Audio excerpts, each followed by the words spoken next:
നമുക്ക് പറയാം ഹല്ലേലൂയ. ഒരു ശബ്ദത്തിൽ പറയാമോ? ഹല്ലേലൂയ. യേശുവേ നന്ദി, യേശുവേ ആരാധന.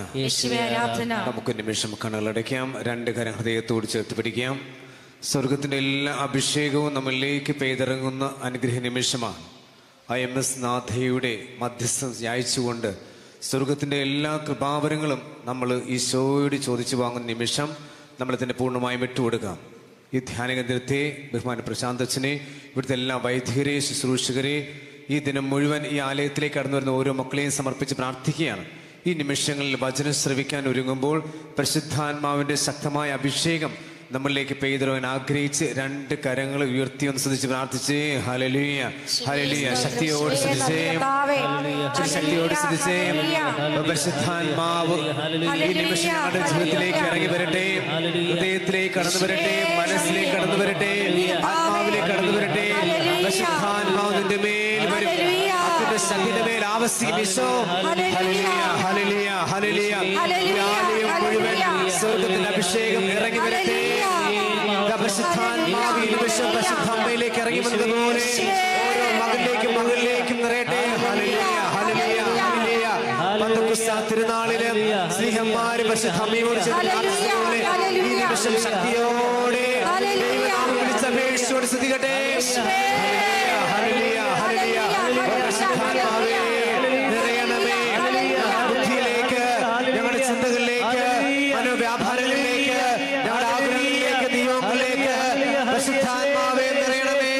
ഹല്ലേലൂയ, ഹല്ലേലൂയ, ഹല്ലേലൂയ, ഹല്ലേലൂയ, ഹല്ലേലൂയ, ഹല്ലേലൂയ. യേശുവേ നന്ദി, യേശുവേ ആരാധന, യേശു മഹത്വം. നമ്മുടെ കരങ്ങളിൽ ജപമാല എടുത്തു പിടിക്കാം. നമ്മൾ IMS നാഥയുടെ മധ്യസ്ഥയിലാണ് ഇപ്പോൾ ആയിരിക്കുക. IMSന്റെ അമ്മ നമ്മുടെ കൂടെയുണ്ട്. ആ ജപമാല ഒന്ന് നെഞ്ചോട് ചേർത്ത് പിടിച്ചേ.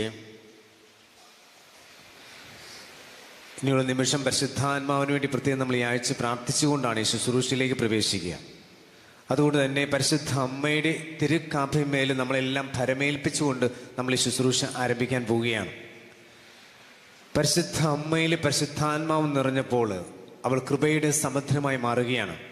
വചനം മാംസം ധരിച്ചത് ഈശോയാണെങ്കിൽ കൃപ മാംസം ധരിച്ചവൾ പരിശുദ്ധ അമ്മയാണ്.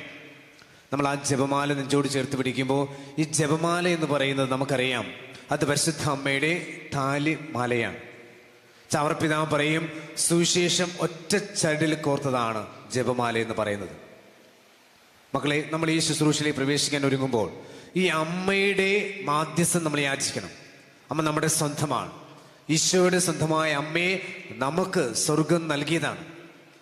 കുരിശിൻ കീഴിൽ വെച്ച് ഈശോ അമ്മയെ നമുക്ക് ദാനമായി നൽകുമ്പോൾ ആ നിമിഷം മുതൽ ഈ മനുഷ്യവർഗം മുഴുവൻ അമ്മയുടെ സ്വന്തമായി മാറുകയാണ്. ആ ജപമാല ഒന്ന് നെഞ്ചോട് ചേർത്ത് പിടിക്കാമോ?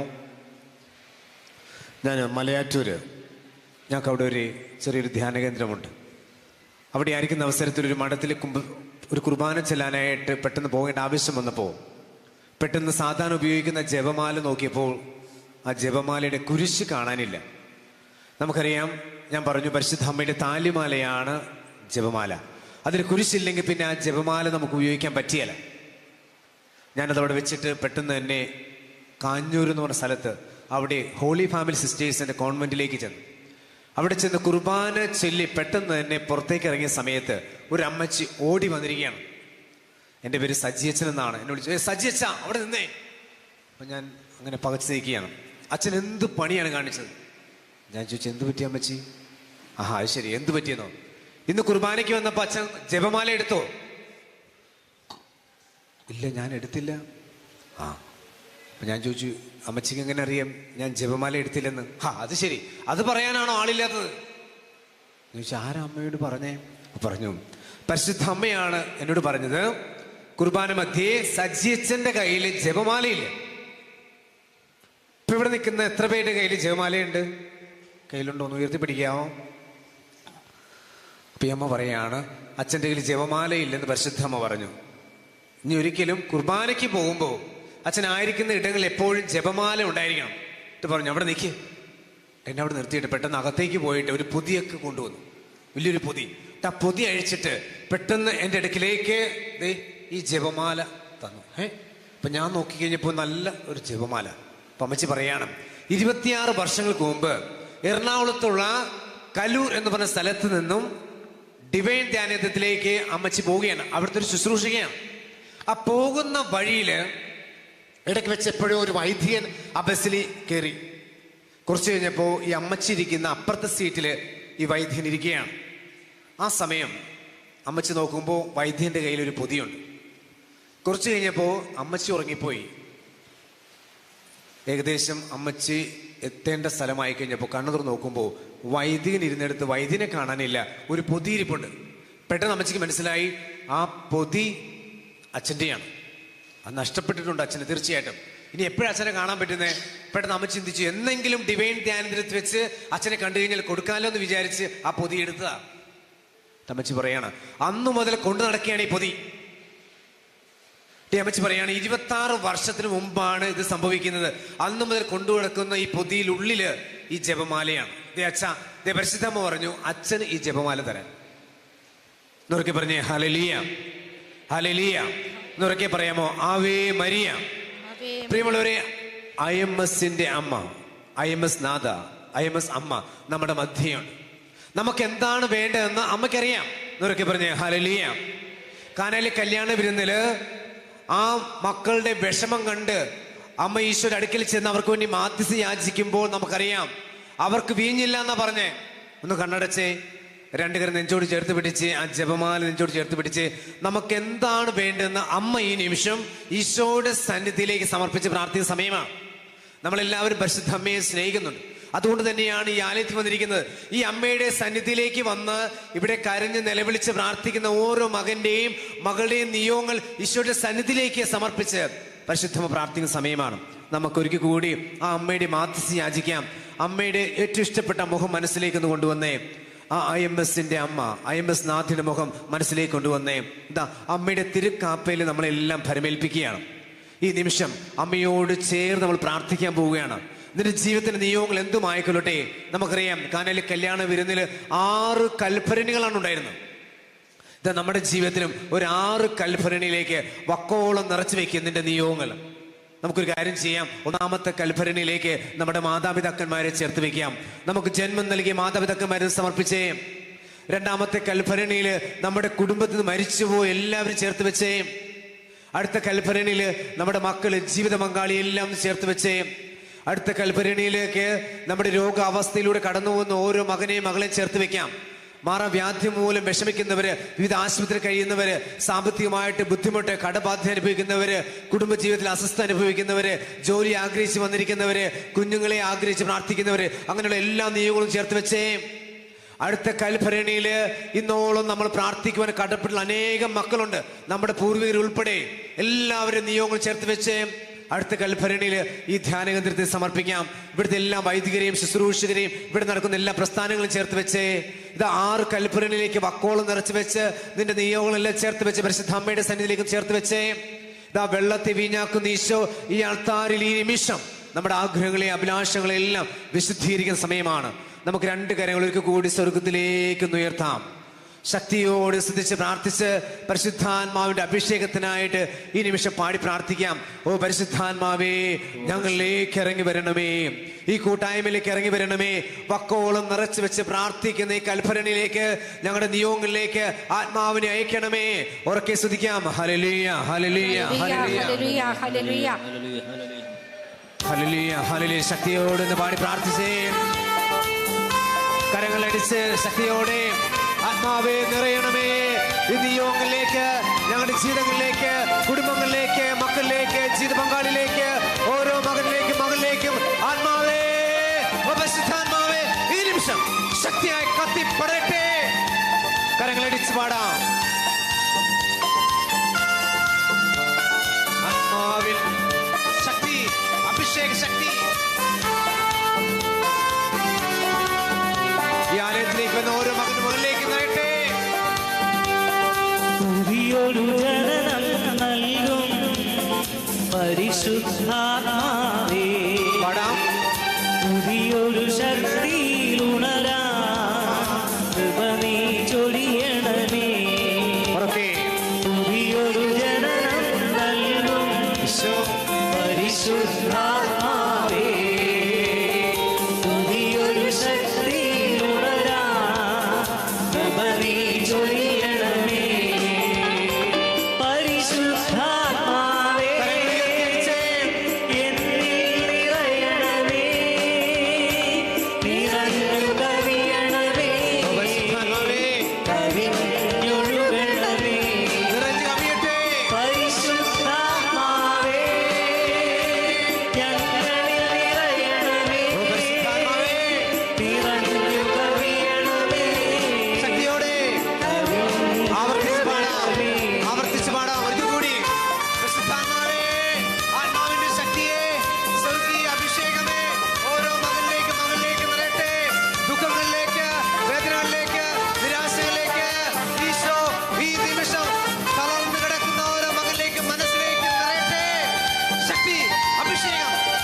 ചോദാനദിയിലന്നു പറന്നിറങ്ങിയപ്പോ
പ്രകാശം അവിടുത്തെ പരിശുദ്ധ മാറും.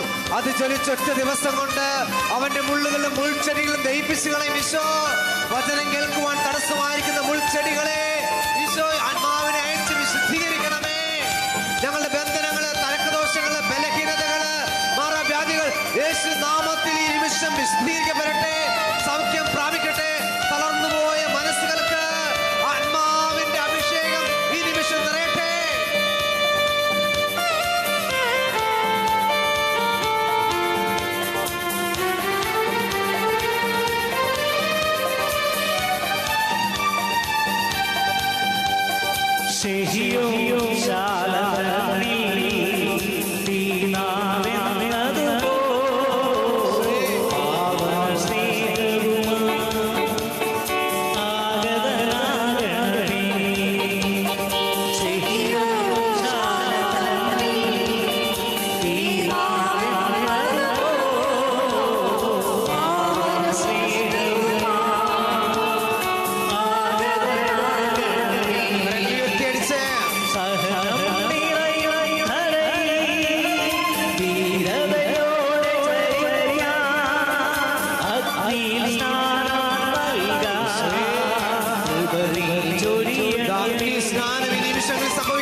ജപമാല നെഞ്ചോട് ചേർത്ത് പിടിക്കാം.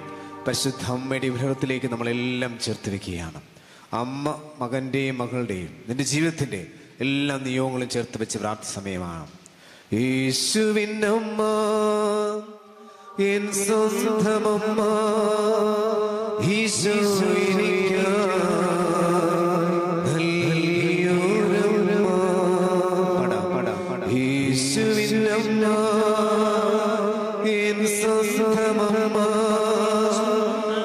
ഈശോ എനിക്കായി നൽകിയോരമ്മ. ഞാൻ നിന്റെ സ്വന്തം, നീ എന്റെ സ്വന്തം, എന്നെന്നും ഞാൻ അമ്മതൻ സ്വന്തം. അമ്മയെ നോക്കി പാടാം. ഞാൻ നിന്റെ സ്വന്തം, നീ എന്റെ സ്വന്തം, എന്നെന്നും ഞാൻ അമ്മതൻ സ്വന്തം. കരങ്ങളിൽ പിടിക്കാം. അമ്മേ അമ്മേ യേശുവിൻ അമ്മേ, അമ്മേ അമ്മേ എന്റെ മാതാവേ. പാടാം. അമ്മേ അമ്മേ യേശുവിൻ അമ്മേ, അമ്മേ അമ്മേ എന്റെ മാതാവേ. പ്രാർത്ഥിക്കണേ എന്നും ഈശോയോട്. പാടാം. പ്രാർത്ഥിക്കണേ എന്നും ഈശോയോട്. യാചിക്കണേ എന്നും ഈശോയോട്. യാചിക്കണേ എന്നും ഈശോയോട്. പരിശുദ്ധ നമ്മളെല്ലാവരും മാറോട് ചേർത്ത് സമയമാണ്. യേശുവിന്റെ അമ്മ, എൻ സ്വന്തമമ്മ, ഈശോ എനിക്കായി നൽകിയോരമ്മ. ഞാൻ നിന്റെ സ്വന്തം, നീ എന്റെ സ്വന്തം, എന്നെന്നും ഞാൻ അമ്മതൻ സ്വന്തം, എന്നെന്നും ഞാൻ അമ്മയുടെ സ്വന്തം. രക്ഷകരമായ കുരിശ് നമുക്ക് നിരത്തിൽ വരയ്ക്കാൻ. തമ്പുരാനെ, വിശുദ്ധ കുരിശിന്റെ അടയാളത്താലെ ഞങ്ങളുടെ ശത്രുക്കളിൽ നിന്ന് ഞാൻ രക്ഷിക്കാൻ ഞങ്ങളുടെ തമ്പുരാനെ, പിതാവിന്റെയും പുത്രന്റെയും പരിശുദ്ധാത്മാവിന്റെയും നാമത്തിൽ ആമേൻ. യേശു മിശിഹായെ സ്തുതിയായിരിക്കട്ടെ. ചാവറ പിതാവ് മരിക്കുന്നതിന് മുമ്പ് തൻ്റെ അവസാനത്തെ എഴുത്തെന്ന് പറയുന്നത് ഇങ്ങനെയാണ്: ഏറ്റവും പരിശുദ്ധവും മനോഹരമായ ആത്മാവേ, എനിക്ക് വേണ്ടി പ്രാർത്ഥിക്കണമേ. നിങ്ങൾ അടുത്തിരിക്കുന്നവരെ നോക്കിയൊന്ന് പറയാമോ? ഏറ്റവും പരിശുദ്ധവും മനോഹരമായ ആത്മാവേ, എനിക്ക് വേണ്ടി പ്രാർത്ഥിക്കണേ എന്ന് പറഞ്ഞു വയ്ക്കുകയെ. ഏറ്റവും പരിശുദ്ധവും മനോഹരമായ ആത്മാവേ, എനിക്ക് വേണ്ടി പ്രാർത്ഥിക്കണമേ. ഇനി എല്ലാവരും ഇരിക്കുക.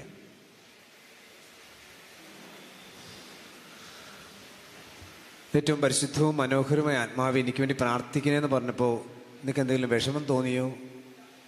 ഒന്ന് നമുക്ക് തന്നെ, ഞാനൊരു പരിശുദ്ധനാണോ, എൻ്റെ ആത്മാവ് അത്രയ്ക്ക് മനോഹരമാണോ എന്നൊരു ചെറിയൊരു സംശയമൊക്കെ തോന്നി അല്ലേ? എന്നുറക്കെ പറഞ്ഞേ ഹല്ലേലൂയ, ഹല്ലേലൂയ. വിശുദ്ധ ചാവറ പിതാവ് മരിച്ചു കഴിഞ്ഞപ്പോൾ അദ്ദേഹത്തെ അടക്കിയ കുനമ്മാവില്, അവിടുത്തെ ആശ്രമത്തില്, അദ്ദേഹത്തിൻ്റെ കല്ലറയ്ക്ക് മുമ്പിൽ ഒരെഴുത്ത് ഇപ്രകാരമാണ്: തൻ്റെ അഴകുള്ള ആത്മാവിനെ ദൈവ തൃക്കരങ്ങളിലേക്ക് അവിടുന്ന് സമർപ്പിച്ചു. അഴകുള്ള ആത്മാവ് എന്ന് നോക്കി. നമ്മളെല്ലാവരും നോമ്പ് കാലഘട്ടത്തിലേക്ക് പ്രവേശിച്ചിരിക്കുകയാണ്. നീ ആലയത്തിലേക്ക് വന്നിട്ടുണ്ടെങ്കിൽ നമ്മുടെ എല്ലാ നിയോഗങ്ങളൊക്കെ സമർപ്പിച്ചുകൊണ്ട് തീർച്ചയായിട്ടും അമ്മ ഈശോയിൽ നിന്നും അനുഗ്രഹങ്ങൾ വാങ്ങിച്ച് തരും എന്ന് ഉറപ്പുള്ളത് കൊണ്ടാണ് നമ്മൾ വന്നിരിക്കുന്നത് അല്ലേ? അങ്ങനെയല്ലേ? ഒന്ന് വലുതിരി ഉയർത്തി പറഞ്ഞേ ആവേ മരിയ. രണ്ട് കാര്യം ഉയർത്തി എന്ന് പറയാമോ?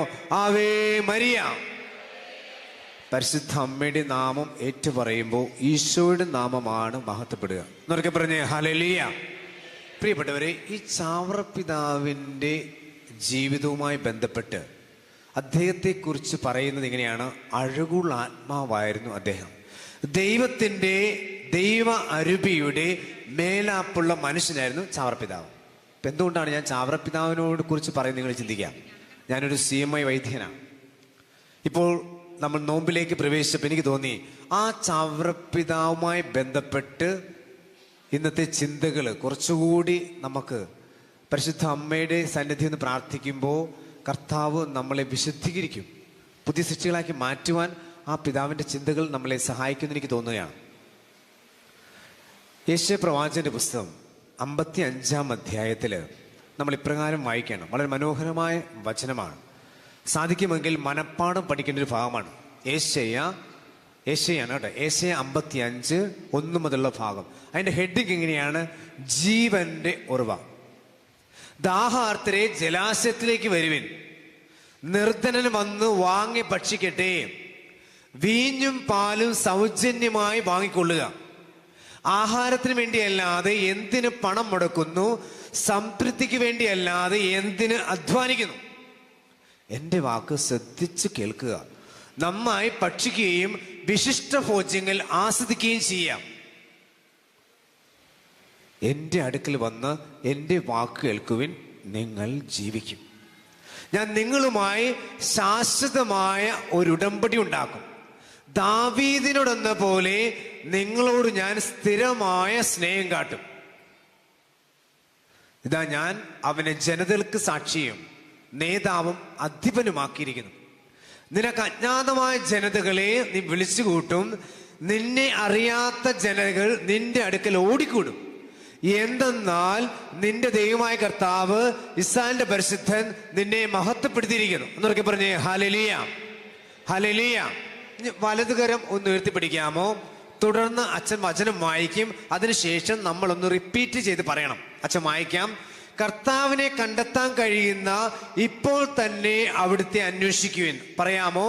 കർത്താവിനെ കണ്ടെത്താൻ കഴിയുന്ന ഇപ്പോൾ തന്നെ അവിടുത്തെ അന്വേഷിക്കുവിൻ. അവിടുന്ന് അരികെയുള്ളപ്പോൾ അവിടുത്തെ വിളിക്കുവിൻ. ഉറക്കെ പറയാമോ? അവിടുന്ന് അരികെയുള്ളപ്പോൾ അവിടുത്തെ വിളിക്കുവിൻ. Hallelujah, hallelujah. ഇനി രണ്ട് കരം ഒന്ന് ഉയർത്തിക്കേ. തുടർന്നുള്ള വചനം അച്ഛൻ വായിക്കാം. തുടർന്ന് നമുക്ക് ഏറ്റു പറയാം.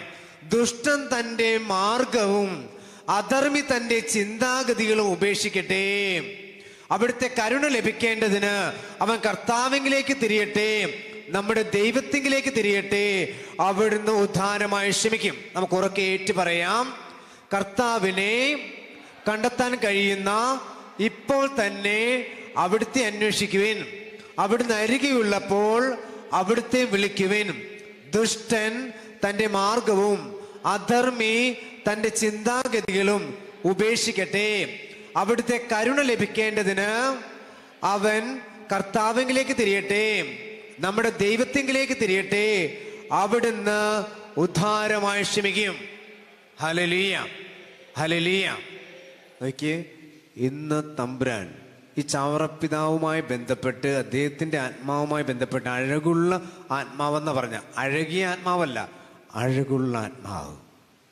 ഇവിടെ വന്നിരിക്കുന്ന ഓരോ മകനെയും മകളെയും കർത്താവ് സ്പർശിച്ചു കഴിഞ്ഞാൽ ആ മകനും ആ മകൾക്കും ലഭിക്കുന്ന ശക്തമായ അഭിഷേകം എന്ന് പറയുന്നത്, കാരണം ക്രിസ്തുവിലായിരിക്കുന്നവൻ പുതിയ സൃഷ്ടിയാണ്. പഴയതെല്ലാം കടന്നുപോയി, അവൻ പുതിയതാവണം, പുതിയതായേ പറ്റും. നോമ്പ് കാലഘട്ടത്തിലേക്ക് നമ്മൾ പ്രവേശിച്ചു കഴിയുകയാണ്. വിഭൂതി ബുധനോടുകൂടി, ചിലയിടങ്ങളിൽ വിഭൂതി തിങ്കളാണ്, ആയിക്കൊള്ളട്ടെ. നമ്മൾ പുതിയ പുതിയ കൃപകൾ തമ്പുരാന്റെ സന്നിധിയിൽ നിന്നും വാങ്ങിച്ചെടുക്കുവാൻ നമ്മളെ തന്നെ തമ്പുരാന്റെ സന്നിധിയിലേക്ക് സമർപ്പിച്ച് ഒരു പിന്തിരിയൽ. നമുക്കറിയാം, മെറ്റനോയ എന്ന വാക്കുണ്ട്, മാനസാന്തരം എന്നതിൻ്റെ അർത്ഥം. അല്ലെങ്കിൽ നമ്മൾ എപ്പോഴും കേട്ടിട്ടുണ്ട് റിപ്പൻറ്റൻസ്, അനുതാപം. ഈ റിപ്പൻറ്റൻസ് എന്ന വാക്കിന്റെ അർത്ഥം എന്ന് പറയുന്നത് രണ്ട് അർത്ഥങ്ങളുണ്ട്. ഒന്ന് ദൈവത്തിങ്കിലേക്ക് തിരിയാം, മറ്റൊന്ന് പാപത്തിൽ നിന്നും പിന്തിരിയുക. എന്നൊക്കെ പറഞ്ഞ് ഹല്ലേലൂയ, ഹല്ലേലൂയ. ദൈവത്തിങ്കിലേക്ക് തിരിയണം. നോക്കിയേ, ദുഷ്ടൻ അധർമ്മം ചെയ്യുന്നവൻ അവൻ തിരിയേണ്ട ദൈവത്തിങ്കിലേക്കാ. അങ്ങനെ തിരിഞ്ഞു കഴിഞ്ഞാൽ അവന് തീർച്ചയായിട്ടും കരുണ ലഭിക്കും. എന്നൊക്കെ പറഞ്ഞ് ഹല്ലേലൂയ, ഹല്ലേലൂയ. ഇന്നത്തെ വചനം ഏഷ്യ 55 തുടർന്ന് കർത്താവ് പറയുന്നത് ഇങ്ങനെയാണ്. കർത്താവ് അരുളി ചെയ്യുന്നു, എന്റെ ചിന്തകൾ നിങ്ങളുടേതുപോലെയല്ല, നിങ്ങളുടെ വഴികൾ എന്റേതുപോലെയുമല്ല. ആകാശ ഭൂമിയേക്കാൾ ഉയർന്നു നിൽക്കുന്നു, അതുപോലെ എന്റെ വഴികളും ചിന്തകളും നിങ്ങളുടേതിനേക്കാൾ ഉന്നതമത്രേ. ഇതിപ്പോ അനേകം വ്യക്തികള് ലോകത്തിന്റെ വിവിധ ഭാഗങ്ങളിലിരുന്ന് ഓൺലൈനായിട്ടും ഇപ്പോൾ ഈ ശുശ്രൂഷയെ പങ്കെടുക്കുന്നുണ്ട്. കുറെ പേര് പല ഇടങ്ങളിൽ ഇരുന്നുണ്ട്. ഇപ്പോൾ അനുതാപ സങ്കീർത്തനം, കുമ്പസാരം നടത്തിക്കൊണ്ടിരിക്കുകയാണ്. പലരും ഈ ആലയത്തിലേക്ക് വന്നുകൊണ്ടിരിക്കുകയാണ്. എന്നാൽ അനേകം മക്കൾ ഇപ്പൊ ഈ ആലയത്തിന് മുമ്പിൽ ഇരിപ്പുണ്ട്. ലോകത്തിന്റെ ഏത് ഭാഗത്തിരുന്നാലും കർത്താവിന്റെ ആത്മാവ് ഇപ്പൊ ചലിച്ചുകൊണ്ടിരിക്കുകയാണ്. വെളിപാട് പുസ്തകം 3-ാം അധ്യായം നമുക്കെല്ലാവർക്കും പരിചിതമായൊരു പുസ്തകമാണ് വെളിപാട് പുസ്തകം. ഈ വെളിപാട് പുസ്തകത്തിന്റെ 3-ാം അധ്യായം 1-ാം വാക്യം വളരെ ശക്തമായിട്ട് കർത്താവ് നമ്മളോട് സംസാരിക്കുന്ന ഭാഗമാണ്. ഞാൻ നിങ്ങൾക്ക് വേണ്ടി അത് വായിക്കാം. സാർദീസിലെ സഭയുടെ ദൂതൻ എഴുതുക, ദൈവത്തിന്റെ സപ്താത്മാക്കളും സപ്ത താരങ്ങളുമുള്ളവൻ പറയുന്നു. വലതുകരം ഹൃദയത്തോട് ചേർത്ത് പിടിക്കാവോ? അതിങ്ങനെയാണ്: നിന്റെ ചെയ്തികൾ ഞാൻ അറിയുന്നു. ജീവിച്ചിരിക്കുന്നവൻ എന്നാണ് നിന്നെ കുറിച്ച് നീ പറയുന്നത്, പക്ഷേ നീ മൃതനാണ്. ഉണരുക, നിന്നിൽ ആസന്ന മരണമായി അവശേഷിക്കുന്നതിനെ ഉത്തേജിപ്പിക്കുക. എന്തെന്നാൽ എന്റെ ദൈവത്തിനു മുമ്പിൽ നിന്റെ പ്രവർത്തികൾ പൂർണ്ണമായും നിർവഹിക്കപ്പെട്ടതായി ഞാൻ കാണുന്നില്ല. കണ്ടോ? കർത്താവ് നമ്മളെല്ലാം നോക്കി പറയുന്ന ഒരു കാര്യമാണ്. ഓക്കെ, നിനക്ക് ജീവനുണ്ട്, അതുകൊണ്ടാണല്ലോ ഇവിടെ വന്നിരിക്കുന്നത്. പക്ഷെ എനിക്കൊന്ന് പറയാനുണ്ട്. നീ ജീവിച്ചിരിക്കുന്നു എന്നാണ് നിന്നെ കുറിച്ച് നീ പറയുന്നത്, പക്ഷെ നീ മൃതനാണ്. അതിനാൽ ആസന്ന മരണമായി അവശേഷിക്കുന്ന ഉത്തേജിപ്പിക്കുക. പ്രിയപ്പെട്ടവരെ, ചാവറപ്പിതാവ് പറയുന്നൊരു കാര്യം: മാമോദിസ കിട്ടിയ പ്രസാദവരം ഞാൻ ഒരിക്കലും നഷ്ടപ്പെടുത്തിയിട്ടില്ല. ഈ ഭൂമിയിൽ നമ്മളെപ്പോലെയൊക്കെ തന്നെ ജീവിച്ച ഒരു മനുഷ്യനാണ്. ചക്കയും മാങ്ങയും തേങ്ങയും ചാളയൊക്കെ കഴിച്ച് ഈ നാടിൻ്റെ ഒരു പുത്രനാണ്. ഈ നാട്ടിൽ ജനിച്ച ഒരു മനുഷ്യൻ പറയുകയാണ്, വളരെ ആത്മാഭിമാനത്തോടെ, ഉത്തമമായ ബോധ്യത്തോടെ, ആത്മവിശ്വാസത്തോടെ നമ്മളോട് പറയുന്നൊരു കാര്യമാണ്: മക്കളെ, ഞാൻ ഇന്ന് വരെ ഉണ്ടല്ലോ മാമോദിസ കിട്ടിയ പ്രസാദനം നഷ്ടപ്പെടുത്തിയിട്ടില്ല. നമ്മൾ ഈ ആലയത്തിൽ വരുമ്പോൾ നമുക്ക് ഭൗതികമായിട്ടുള്ള ഒത്തിരിയേറെ കാര്യങ്ങളാണ് യാചനകളായിട്ട് വെക്കുന്നത്. മകളുടെ വിവാഹം നടക്കുന്നില്ല, മകൻ്റെ വിവാഹം നടക്കുന്നില്ല, രോഗാവസ്ഥ, ഈ പ്രശ്നം, ആ പ്രശ്നം. നോക്കിയേ, നിങ്ങൾ ആദ്യം അവിടുത്തെ രാജ്യവും നീതി അന്വേഷിക്കുക, അതോടൊപ്പം നിങ്ങൾക്ക് വേണ്ടതെല്ലാം ലഭിക്കുമെന്നേ. ദുഷ്ടനായ നിങ്ങൾ മക്കൾക്ക് നല്ല ദാനങ്ങൾ കൊടുക്കാൻ അറിയാമെങ്കിൽ സ്വർഗസ്ഥനായ പിതാവ് എത്രയധികമായിട്ട് പരിശുദ്ധാത്മാവിനെ നൽകിയില്ല. നമ്മൾ ചോദിക്കേണ്ടത് പരിശുദ്ധാത്മാവിനെയാണ്. ഒരു വ്യക്തി പരിശുദ്ധാത്മാവിനെ നിറഞ്ഞു കഴിയുമ്പോൾ അവന്റെ ജീവിതത്തിലേക്ക് സ്വർഗത്തിന്റെ എല്ലാ കൃപാവരങ്ങളും നിറയും. തെങ്ങിൽ നിന്ന് തേങ്ങ ഉണ്ടാവില്ല, ആണോ? ഉണ്ടാവുമല്ലോ, തെങ്ങിൽ നിന്ന് തേങ്ങ ഉണ്ടാകും, അല്ലാതെ മാങ്ങ ഉണ്ടാവില്ല. എന്ന് വെച്ച് കഴിഞ്ഞാൽ നമ്മുടെ വ്യക്തി ജീവിതത്തിൽ പരിശുദ്ധാത്മാവിന്റെ ഫലങ്ങൾ, ഒരുവന്റെ ഉള്ളിലേക്ക് പരിശുദ്ധാത്മാവ് വന്നു കഴിയുമ്പോൾ അവിടുത്തെ ദാനങ്ങൾ, ജ്ഞാനം, ബുദ്ധി, ആലോചന, ആത്മശക്തി, അറിവ്, ദൈവം, ഭക്തി, അത് അവന്റെ ഉള്ളിലുണ്ടെന്നേ ഉണ്ടാവണം.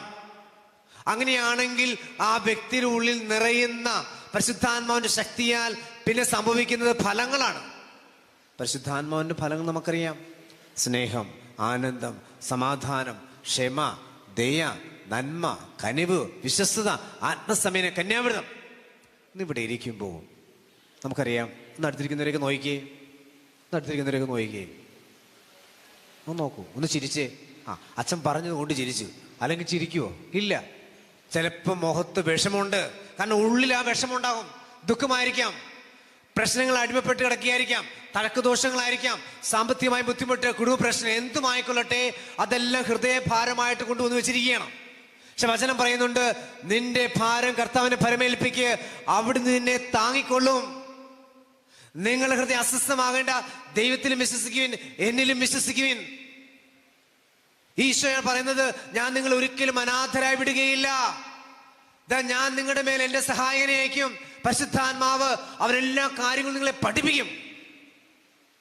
നോമ്പ് കാലത്തിലേക്ക് പ്രവേശിക്കുമ്പോൾ തിരുസഭ മാതാവ് നമുക്ക് നൽകുന്ന വചനഭാഗം ലൂക്കായുടെ സുവിശേഷം 4-ാം അധ്യായം നമ്മളെപ്പോഴും അത് വായിച്ചുകൊണ്ടാണ് ആരംഭിക്കുന്നത്.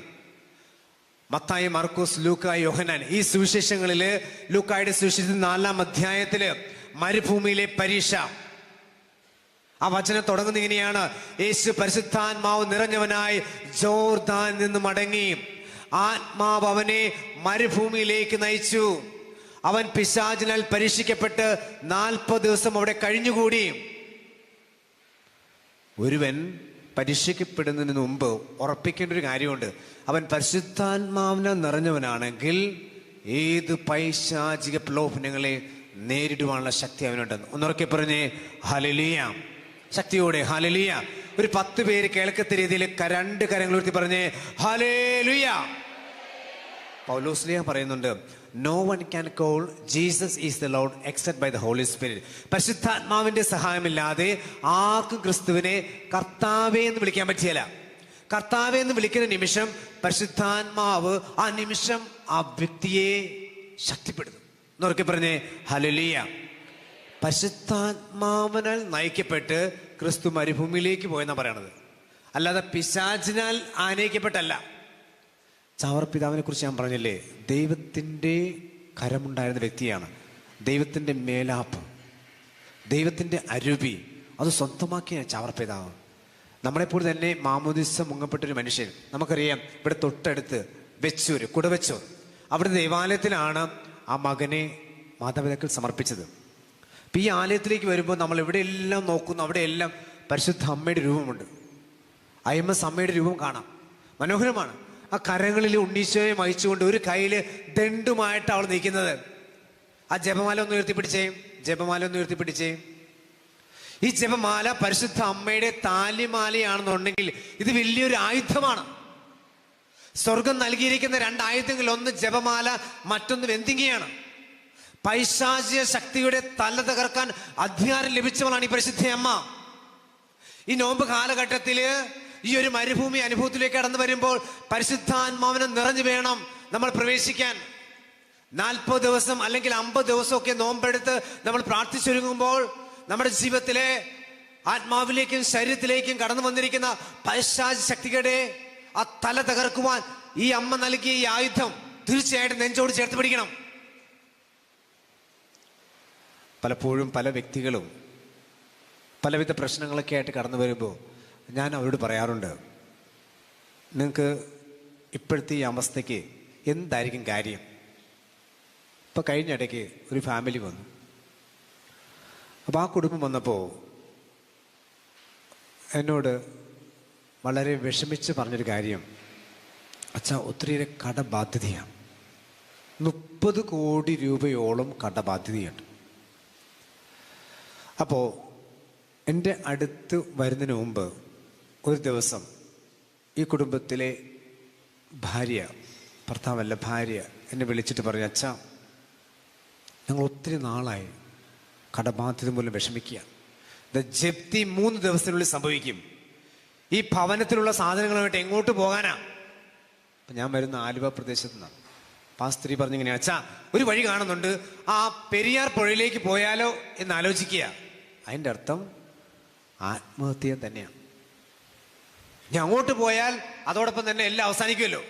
അപ്പം ഞാൻ പറഞ്ഞു, എന്തായാലും അവിടം വരെ പോണതല്ലേ, ആ പെരിയാർ പുഴയുടെ അടുത്തൊരു ദേവാലയമുണ്ട്, അവിടെ നിത്യാരാധന ചാപ്പലുണ്ട്, ഒന്ന് അവിടെ പോയി ഇരിക്കും.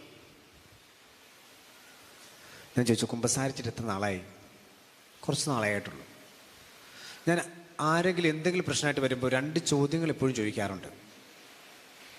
കാരണം കടബാധ്യതയാണെന്നുണ്ടെങ്കിൽ അല്ലെങ്കിൽ സാമ്പത്തികമായി ബുദ്ധിമുട്ട് ഒത്തിരി അനുഭവിക്കുന്നുണ്ടെങ്കിൽ ഒരു ചോദ്യം ചോദിച്ചു കഴിഞ്ഞാൽ അതിന് ഉത്തരം കിട്ടും.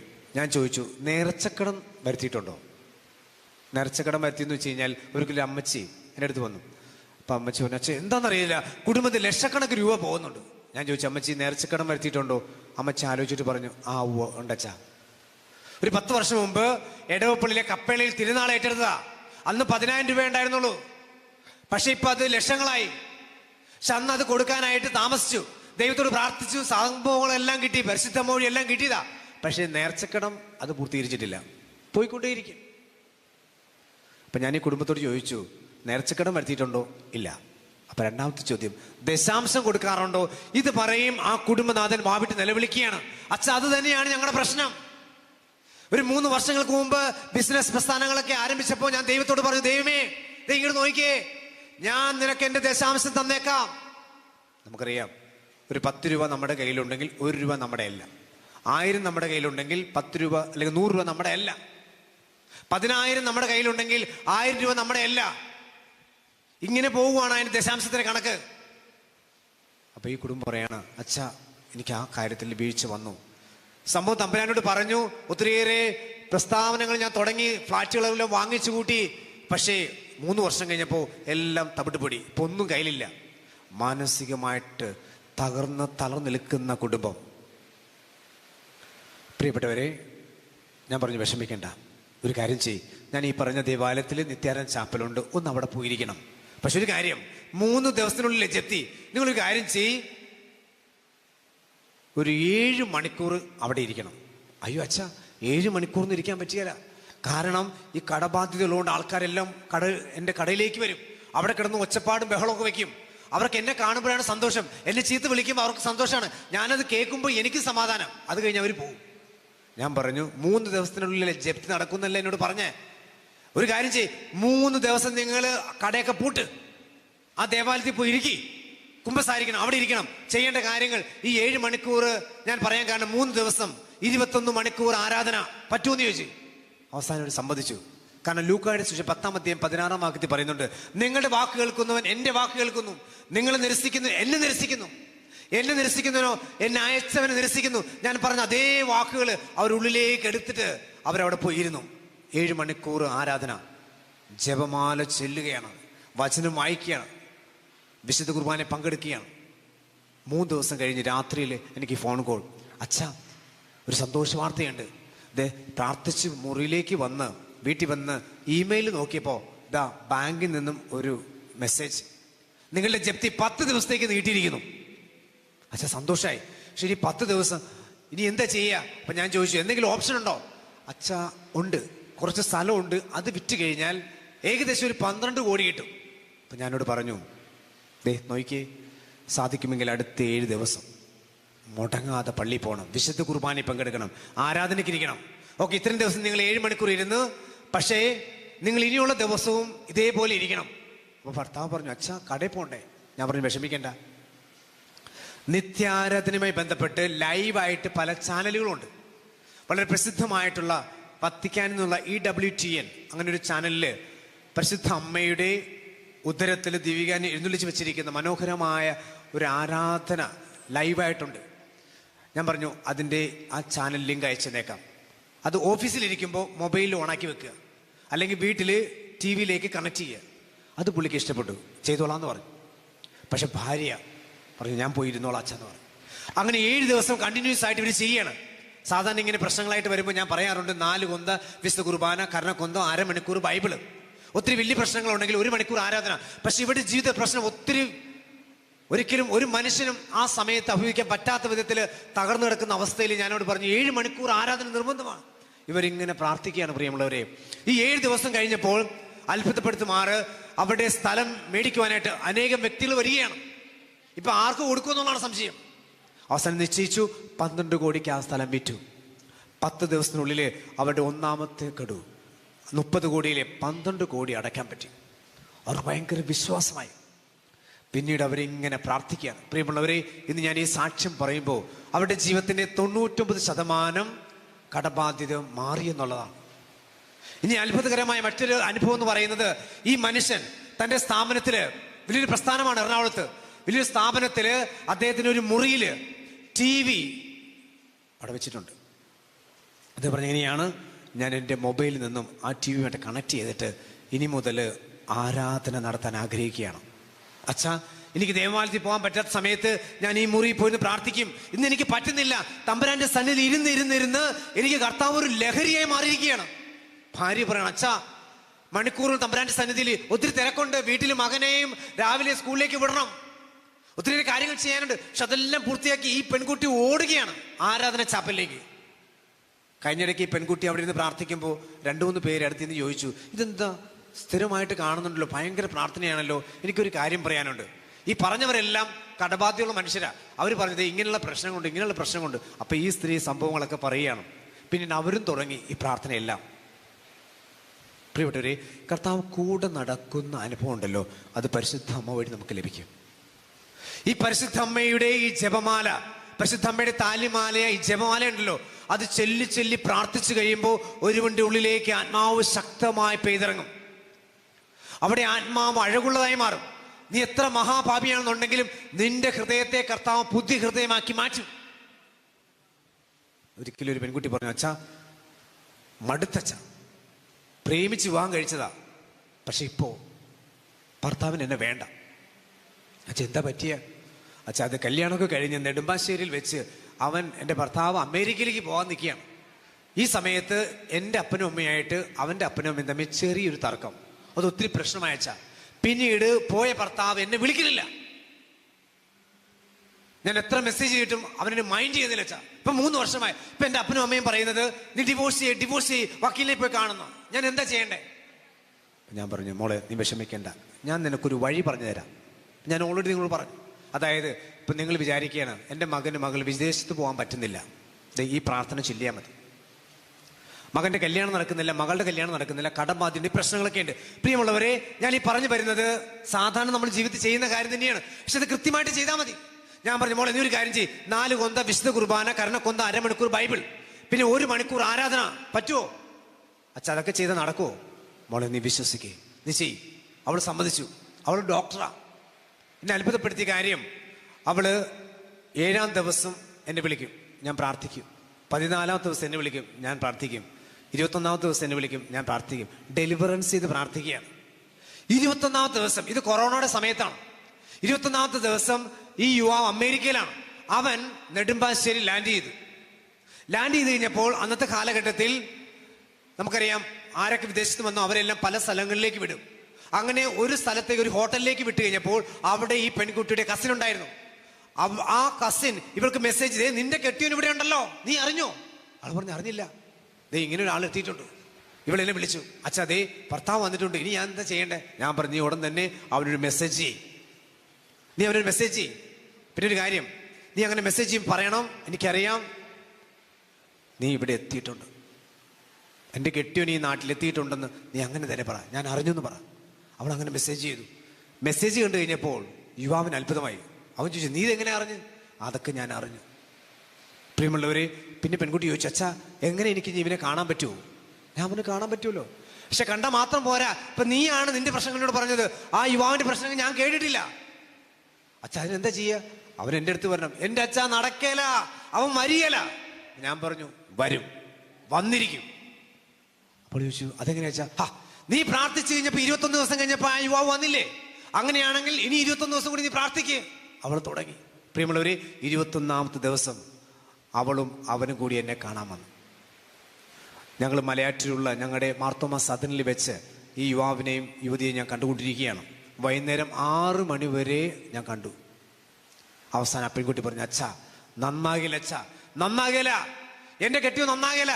എൻ്റെ അപ്പനോടും അമ്മയോടും അവന് ഭയങ്കര വെറുപ്പാണ്, വിദ്വേഷമാണ്, നടക്കില്ല അച്ഛാ.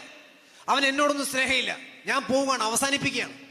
അപ്പം ഞാൻ പറഞ്ഞു, രണ്ടുപേരും എഴുന്നേക്ക്, നമ്മളിന്ന് പ്രാർത്ഥിച്ച് അവസാനിപ്പിക്കുകയാണ്. പക്ഷെ ഒരു കാര്യം, ഇന്ന് വ്യാഴാഴ്ചയാണ്, വെള്ളി ശനി ഞായർ 3 ദിവസം നിങ്ങൾക്ക് നൽകുകയാണ്. ഈ 3 ദിവസം നിങ്ങൾ ഇങ്ങനെയൊക്കെ ചെയ്യണം. ഞാൻ ആ യുവാവിനെ കൊണ്ട് കുമ്പസാരിപ്പിച്ചു.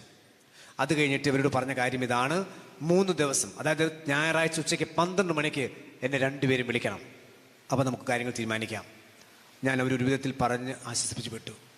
വെള്ളിയാഴ്ച പെൺകുട്ടി വിളിച്ചു ഉച്ചയ്ക്ക്, അച്ഛാ എൻ്റെ അപ്പനമ്മയും പറയാണ് അവനെ ഡിവോഴ്സ് ചെയ്യാൻ. ഞാൻ പറഞ്ഞു, നിന്നോട് ഞാൻ എന്താ പറഞ്ഞ? ഞായറാഴ്ച ഉച്ചയ്ക്ക് 12 മണിക്ക് വിളിക്കാനല്ലേ? അതെ, പിന്നെ എന്തിനാ നീ ഇപ്പോൾ വിളിച്ചത്? സോറി അച്ഛാ. ശനിയാഴ്ച ഉച്ചയ്ക്ക് വിളിച്ചു. നീ എന്തിനാ പെണ്ണ് വിളിച്ച? അതെ, എനിക്കിപ്പോൾ ഡിവോഴ്സ് ചെയ്യാൻ തോന്നുന്നില്ല. എടി, ഞാൻ നിന്നോട് പറഞ്ഞത് ഞായറാഴ്ച ഉച്ചയ്ക്ക് 12 മണിക്കല്ലേ, നീ എന്തിനാ ഇപ്പോൾ എന്നെ വിളിച്ചത്? സോറി അച്ഛാ. ഞായറാഴ്ച ഉച്ചയ്ക്ക് 2 പേരും എന്നെ ഫോൺ വിളിച്ചു. ഞാൻ 2 പേരും സംസാരിച്ചപ്പോൾ അവർ തീരുമാനിച്ചു ഒരുമിച്ച് താമസിക്കാമെന്ന്. പക്ഷെ ഒരു കണ്ടീഷൻ. അവൻ പറഞ്ഞെങ്ങനെയാണ്, ഞാൻ അവളുടെ അപ്പനോടും അമ്മയോടും സംസാരിക്കില്ല. അപ്പോൾ അവൾ വീണ്ടും ബഹളം തുടങ്ങി. അപ്പം ഞാൻ പറഞ്ഞു, എടി നീ കെട്ടിയിരിക്കുന്നത് ഇവനെയാണ്, ഇവനാണ് നിന്റെ ഭർത്താവ്, നീ ഇപ്പോൾ അവൻ പറയുന്ന പോലെ ചെയ്യുക. ഇപ്പം നിങ്ങൾ സംശയത്തോട് നോക്കുകയെ, അങ്ങനെ ചെയ്താൽ മതിയോ? ഞാൻ പറഞ്ഞു, നീ ആദ്യം അനുസരിക്കുക. നിന്റെ പ്രിയപ്പെട്ട മണവാളൻ, നിന്റെ ഭർത്താവ് നിന്നെ ഇപ്പോൾ ചേർത്ത് പിടിച്ച് നിന്റെ കൂടെ ജീവിക്കാൻ അവൻ തീരുമാനിച്ചിട്ടില്ലേ? തൽക്കാലം അപ്പനെ അമ്മയെ മാറ്റിവെക്കും. അവൾ സമ്മതിച്ചു. ഈ മനുഷ്യൻ വീട്ടിൽ കയറിയില്ല, ഭാര്യയുടെ വീട്ടിൽ കയറിയില്ല, പുറത്ത് ഗേറ്റിന്റെ പുറത്ത് വന്ന് വണ്ടിയിൽ കയറ്റി കൊണ്ടുപോയി. പക്ഷെ പ്രിയമുള്ളവരെ, ഒരാഴ്ച കഴിഞ്ഞപ്പോൾ ഇവൻ ഈ ഭാര്യയ്ക്ക് ഒരു വാഹനം വാങ്ങിച്ചു കൊടുക്കുകയാണ്. അവരുടെ ദാമ്പത്യ ജീവിതം വളരെ സന്തോഷത്തോടെ 1 മാസം ഈ നാട്ടിൽ വന്നിട്ട് സന്തോഷപൂർവ്വം പോവുകയാണ്. തുടർന്ന് ഒരു 3 മാസം കഴിഞ്ഞപ്പോൾ ഈ യുവാവ് തിരിച്ച് അമേരിക്കയിലേക്ക് പോയി. ഈ അമേരിക്കയിലേക്ക് പോയവൻ പിന്നീട് 3 മാസം കഴിഞ്ഞപ്പോൾ ഈ പെൺകുട്ടിയെ കൊണ്ടുപോവുകയാണ്. അവർ അവിടെ സന്തോഷത്തോടെ ജീവിക്കാൻ തുടങ്ങി. ഈ MBBS ഡോക്ടറായി പെൺകുട്ടിയെ സംബന്ധിച്ച് അവൾ പഠിച്ച വിഷയങ്ങൾ അവൾക്ക് റാങ്ക് ലഭിച്ചു. സന്തോഷമായി. ഒത്തിരിയേറെ സന്തോഷത്തോടെ കുടുംബം മുന്നോട്ട് പോകുന്ന സമയത്ത് സാവധാനം അവളുടെ ഭർത്താവിന് ഈ പെൺകുട്ടിയുടെ അപ്പനോടും അമ്മയോടുള്ള വെറുപ്പ് മാറാൻ തുടങ്ങി. ഇപ്പോൾ ആ പെൺകുട്ടിക്ക് ഒരു കുട്ടിയുണ്ട്.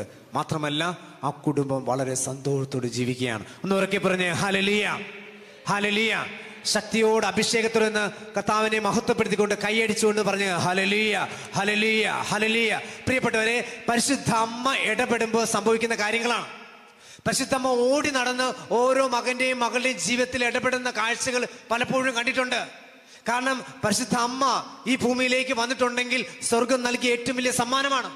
ഈ അമ്മയെ കൂടാതെ സ്വർഗത്തിലേക്കൊന്നും പോകാൻ പറ്റിയല്ല. നമുക്കറിയാം, കുമ്പസാരക്കൂട് എന്ന് പറയുമ്പോൾ അവിടെ അനുദപിക്കുന്ന ഒരു പാപിയും കുമ്പസാരക്കൂട്ടില് ഒരു വൈദികനും ഉണ്ടെങ്കിൽ ശ്രദ്ധിക്കണം. കുമ്പസാരക്കൂട്ടിൽ ഒരു വൈദികനും കുമ്പസാരക്കൂടിന് പുറത്ത് അനുദപിക്കുന്ന ഒരു പാപിയും ഉണ്ടെന്നുണ്ടെങ്കിൽ കുമ്പസാരക്കൂട് സ്വർഗത്തിലേക്കുള്ളൊരു കവാടമായി മാറും. ഒന്നൊക്കെ പറഞ്ഞ് ഹല്ലേലൂയ, ഹല്ലേലൂയ. ഈ കുമ്പസാരക്കൂട്ടിലേക്ക് പോകുമ്പോൾ നിന്റെ ഉള്ളിൽ വേണ്ടത് അനുതാപമാണ്. പലപ്പോഴും ചിലർ പെൺകുട്ടികൾ സ്ത്രീകളെന്ന് പറയും, ഭർത്താവ് കുമ്പസാരിച്ചിട്ട് ഒത്തിരി നാളായി. ഒരിക്കൽ ലേഡി എന്നെ വിളിച്ച് പറഞ്ഞു, അച്ഛാ മടുത്തച്ഛ, വലിയൊരു പാട്ടുകാരിയൊക്കെയാ, എല്ലാ ദിവസവും പള്ളി പോവും, പക്ഷെ ഭർത്താവ് പോവുകയില്ല, കുടിയനാണ്. അച്ഛൻ ഒട്ടും പറ്റുന്നില്ല. അച്ഛൻ ഒരു കാര്യം ചെയ്യാം, ഒന്ന് വീട്ടിൽ വന്ന് പ്രാർത്ഥിക്കാവോ? ഞാൻ പറഞ്ഞു, ഞാൻ അങ്ങനെ പോകാറില്ല. പക്ഷെ ഒരു കാര്യം, ഈ ഭർത്താവ് നമ്മുടെ അടുക്കൽ വന്നു കഴിഞ്ഞാൽ തമ്പുരാൻ ഇടപെട്ടോളൂ. അതിനെന്താ ചെയ്യാച്ച?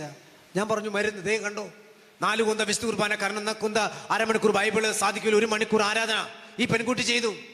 എന്നെ അത്ഭുതപ്പെടുത്തത് 7 ദിവസം പൂർത്തിയാകും മുമ്പ് തന്നെ ഈ പെൺകുട്ടി വിളിച്ചിട്ട് പറയണം, അച്ഛാ ഒരു കാര്യം പറയാനുണ്ട്, ഒരു അത്ഭുതം സംഭവിച്ചു. എന്ത് അത്ഭുതം? എന്താ സംഭവിച്ചേ? അച്ഛാ, എൻ്റെ കെട്ടിയവൻ കുടുംബത്തിൽ ആരും മരിച്ചിട്ട് 40-ന് പോയതാ. എന്നിട്ട് പള്ളിയിൽ ചെന്നു, കുർബാന കഴിഞ്ഞ് നേർച്ചയിടാൻ പോയതാ. എന്നിട്ട് നേർച്ചയിടുന്ന സമയത്ത് ഈ നേർച്ച കാശ് നേർച്ചപ്പെട്ടിലേക്ക് ഇടുമ്പോൾ കൈ കിടന്ന് വിറയ്ക്കുകയാണ്. അപ്പൊ ഇയാൾക്ക് എന്തോ സംശയം തോന്നിട്ട് അടുത്ത കൈ പിടിച്ചു. അപ്പൊ അടുത്ത കൈ കിടന്ന് വിറയ്ക്കുകയാണ്. ഇതെന്താണ് സംഭവം? മനസ്സിലാവുന്നില്ല. അയാൾക്ക് നേർച്ചയിടാൻ പറ്റുന്നില്ല. ഈ കാഴ്ച കണ്ട് കപ്പ്യാർ ഓടി വന്നു, ചോദിച്ചു, എന്താ നിന്റെ കൈ എന്താ വിറയ്ക്കണത്? അല്ല, അതറിയാൻ പറ്റുന്നില്ല, എനിക്ക് നേർച്ചയിടാൻ പറ്റുന്നില്ല. നീ തന്നെ ഈ കപ്പ്യാര് നേർച്ചിടാൻ പോകുമ്പോൾ ഒരു പ്രശ്നമില്ല, പക്ഷെ ഈ മനുഷ്യൻ നേർച്ചിടാൻ പോകുമ്പോൾ കൈവിറക്കുക. അപ്പൊ കപ്പ്യാര് ചോദിച്ചു, എടാ നീ കുടിച്ചിട്ടുണ്ടോ? ഇല്ല, ഞാൻ കുടിച്ചിട്ടില്ല, ഞാൻ കുർബാനയ്ക്ക് വന്നതാണ്, ഞാൻ നേർച്ചിടാൻ വന്നതാണ്, ഞാൻ കുടിച്ചിട്ടില്ല. ഇയാൾക്ക് സംശയം തോന്നിട്ട് അടുത്ത പള്ളിയിലേക്ക് പോയി. എന്നാൽ പിന്നെ അവിടെ വല്ല പ്രശ്നം ഉണ്ടെന്ന് അറിയാൻ വേണ്ടിയാണ് ഇവൻ പോയിട്ട് അവിടുത്തെ നേർച്ചപ്പെട്ടിയിലേക്ക് പൈസ ഇടാൻ പോയപ്പോൾ കൈ കിടന്ന് വിറക്കുകയാണ്. അപ്പൊ മനസ്സിലായി എന്തോ പന്തികേടുണ്ട്. പ്രിയമുള്ളവരെ, 2 ദിവസം കഴിഞ്ഞപ്പോൾ ഇയാൾ വീണ്ടും മദ്യപിച്ചിട്ട് ഈ ഷാപ്പിൽ നിന്ന് പുറത്തേക്ക് ഇറങ്ങിയതാണ്. ഛർദിച്ച് അവശനായി. ഈ മനുഷ്യനെ നാട്ടുകാരെ വീട്ടിൽ വിളിച്ച് പറഞ്ഞുകൊണ്ട് ഭാര്യ ഓടി വന്ന് ഹോസ്പിറ്റലിൽ കൊണ്ടുപോയി. അതിനുശേഷം 2 ദിവസം കഴിഞ്ഞപ്പോൾ ഈ മദ്യപാനിയായ ഭർത്താവ് പറയാണ്, ഇനി ഞാൻ കുടിക്കാൻ പറ്റുന്നേരം തോന്നണില്ല, എനിക്കിനി കുടിക്കാൻ പറ്റും തോന്നണില്ല. കാരണം ആദ്യമായിട്ടാണ് അങ്ങനെ ഒരു സംഭവം. കുടിച്ചിട്ടും ഉള്ളിൽ എന്തൊക്കെയോ പ്രശ്നങ്ങൾ. അങ്ങനെ അതെല്ലാം ഛർദ്ദിച്ച് കളഞ്ഞ് ഇന്ന് ആ ഹോസ്പിറ്റലിൽ കിടക്കുന്ന അവസരത്തിൽ ഭാര്യയോട് പറയാണ്, എനിക്കിനി കുടിക്കാൻ പറ്റും തോന്നുന്നില്ല. സ്ത്രീ വിളിച്ച് പറയണം, അച്ഛാ ദേ ഈ മനുഷ്യൻ പറയുന്നു അച്ഛനെ ഒന്ന് കാണണമെന്ന്. ഞാൻ പറഞ്ഞു, ഇപ്പൊ വരണ്ട, ദേ ഇപ്പൊ 7 ദിവസം നീ പ്രാർത്ഥിച്ചില്ലേ, ഇനി 14 ദിവസം കൂടിയുണ്ട്, അതുകൂടി കഴിഞ്ഞിട്ട് വന്നാൽ മതി. അങ്ങനെ 21 ദിവസം പൂർത്തിയാക്കിയിട്ട് 2 പേരും കൂടി എൻ്റെ അടുത്ത് വന്നപ്പോൾ, പ്രിയപ്പെട്ടവരെ, ഈ ഭർത്താവിൻ്റെ മുഖം വളരെ മനോഹരമായ രീതിയിൽ എന്ന് വെച്ച് കഴിഞ്ഞാൽ വളരെ ഗ്രേസ്ഫുൾ ആയിട്ട് കൃപയാർന്നത് പോലെ നിൽക്കുകയാണ്. അപ്പൊ ഭാര്യ പറയാണ്, അച്ഛാ ഈ മുഖം ഒന്ന് കാണേണ്ടതായിരുന്നു, കണ്ണൊക്കെ ഊരുണ്ട്, മുഖമൊക്കെ ചുമന്ന് തുടുത്ത്, പക്ഷെ ഒരു മദ്യപാനിയുടെ ആ അവശ നിലയിലാണ് എപ്പോഴും. പക്ഷെ ഇപ്പൊ നോക്കി അച്ഛാ, ഞാൻ ആദ്യമായിട്ടാണ് മനുഷ്യനെ കാണുന്നത്, പക്ഷെ ഒരു കാര്യം മനസ്സിലായി, നല്ല കൃപയുണ്ട്. ഈ മനുഷ്യൻ പറയണം, അച്ഛാ ഞാൻ കള്ളുകൂടിയൊക്കെ നിർത്തി. ഒരു കാര്യം പറയട്ടെ, ഞാൻ കോൺട്രാക്ട് വർക്ക് ചെയ്യാണ്. ഞാൻ എല്ലാ ആഴ്ചയിലും എൻ്റെ കൂടെ ജോലി ചെയ്യുന്നവർക്കൊക്കെ ഏകദേശം 18,000 രൂപയ്ക്ക് കുടിക്കാൻ കൊടുക്കും. ഞാനൊരു കാര്യം ചെയ്തിട്ടാണ് വന്നിരിക്കുന്നത്. എന്താണ്? എൻ്റെ കൂടെ കുടിക്കുന്ന എല്ലാവർക്കും ഞാൻ പൈസ വീതിച്ച് അയച്ചു കൊടുത്തിട്ടുണ്ട്, ഗൂഗിൾ പേയ്മെന്റ്. എന്ന് വെച്ചാൽ അതെന്തിനാ? അതെ, അവർക്കെല്ലാം അയച്ചു കൊടുത്തിട്ട് പറഞ്ഞു, ഈ ആഴ്ച നിങ്ങൾക്ക് കുടിക്കാൻ വേണ്ടിയുള്ള പൈസ പിടിച്ചോ. അപ്പൊ അവരെല്ലാം അത്ഭുതത്തോട് ചോദിച്ചു, അതെന്താ അങ്ങനെ? അതെ, ഞാൻ കുടി നിർത്തി, പക്ഷെ ഞാൻ നിങ്ങൾക്ക് തന്നിരിക്കുന്ന പൈസ ഉണ്ടല്ലോ, ഇത്രയും നാളും നമ്മൾ ഒരുമിച്ച് മദ്യപിച്ച് ഞാൻ ചെലവാക്കിക്കൊണ്ടിരുന്നതാ, പക്ഷെ ഇത് ഞാൻ നിങ്ങൾക്ക് നൽകുന്നത് നിങ്ങൾ ഏതെങ്കിലും നല്ല കാര്യത്തിന് ഉപയോഗിക്കണം, അത് കുടിക്കാനുള്ളതല്ല. പിന്നീട് പ്രിയപ്പെട്ടവരെ, അദ്ദേഹത്തിൻ്റെ മേലുദ്യോഗസ്ഥൻ പറഞ്ഞൊരു കാര്യം, ഇയാൾക്ക് എങ്ങനെ ഇത്ര മാറ്റം? 30 വർഷത്തോളം കുടിച്ച് നടന്നൊരു മനുഷ്യനാണ്. ഇയാൾക്ക് എങ്ങനെ ഇത്ര മാറ്റം? അയാൾ പറഞ്ഞത് എങ്ങനെയാണ്? എന്നെ തമ്പുരാൻ തൊട്ടു. പ്രിയമുള്ളവരെ, എന്നെ തമ്പുരാൻ തൊട്ടെന്ന് ആ മനുഷ്യൻ പറയുന്നുണ്ടെങ്കിൽ അതിന്റെ പിന്നിൽ പ്രവർത്തിച്ചത് ആ കണ്ണുനീരോടെയുള്ള ഭാര്യയുടെ, പരിശുദ്ധ അമ്മയുടെ സന്നിധിയിൽ നിന്ന് ജപമാല പ്രാർത്ഥനയാണ്, വിശുദ്ധ കുർബാനയിലുള്ള അർപ്പണമാണ്. ഇവിടെ ഇരിക്കുന്ന ഓരോ മകനും മകൾക്ക് ഒത്തിരിയേറെ അനുഭവങ്ങളുണ്ടാവും. ഞാൻ ഈ ആലുവയിൽ ഈ നമ്മുടെ പുതുവത്സരത്തിന് മുന്നോടിയായിട്ട് 2-3 ദിവസം മുമ്പ് എൻ്റെ ഓഫീസിലെ കൗൺസിലിംഗ് നടത്തിക്കൊണ്ടിരിക്കുകയാണ്. പെട്ടെന്ന് എൻ്റെ പ്രിയോരച്ചൻ വിളിച്ച് പറഞ്ഞു, സജിയച്ച, അച്ഛനെ കാണാൻ 2 പേര് പാർലറിൽ വന്നിട്ടുണ്ട്, ഒന്ന് അങ്ങോട്ട് വേഗം ചെല്ലും. അപ്പം ഞാനിവിടെ കൗൺസിലിംഗ് നടത്തിക്കൊണ്ടിരിക്കുകയാണ്, തിരക്കാണ്. പക്ഷെ എങ്കിലും അച്ഛൻ പറഞ്ഞതല്ലേ എന്ന് വിചാരിച്ച് ഞാൻ അവിടെ ചെന്നപ്പോൾ ഒരു അമ്മയും ഒരു യുവാവിൻ്റെ കയ്യിൽ ഈ ഹോസ്പിറ്റലിലൊക്കെ അഡ്മിറ്റായി കഴിയുമ്പോൾ ഗ്ലൂക്കോസും മരുന്നൊക്കെ കയറ്റാനുള്ള ആ സ്ട്രിപ്പ് കയ്യിലുണ്ട്. ഞാൻ ചോദിച്ചു, ഇത് എവിടുന്നാണ് വരുന്നത്, എന്താ പറ്റിയേ? അച്ഛ, അതേ ആലുവ തൊട്ടടുത്താണ്, അവിടുത്തെ ഹോസ്പിറ്റലിൽ നിന്നാണ് വരുന്നത്. അപ്പം അമ്മ പറയാണ്, എൻ്റെ പൊന്നച്ഛ, രാവിലെ തുടങ്ങിയതാണ് പരിപാടി. ഞാൻ ചത്തുപോകും. എന്താ കാരണം? 10-15 വർഷമായിട്ട് കുടി തുടങ്ങിയതാണ്. 30 വയസ്സുണ്ട് ഈ യുവാവിന്. അന്ന് മുതൽ കുടിച്ച് ഒരു ലഗാനുമില്ലാതെ കുടി തുടങ്ങി. ഇപ്പൊ അവന് കുടിക്കാതെ ഒരു വഴിയില്ല അച്ഛാ.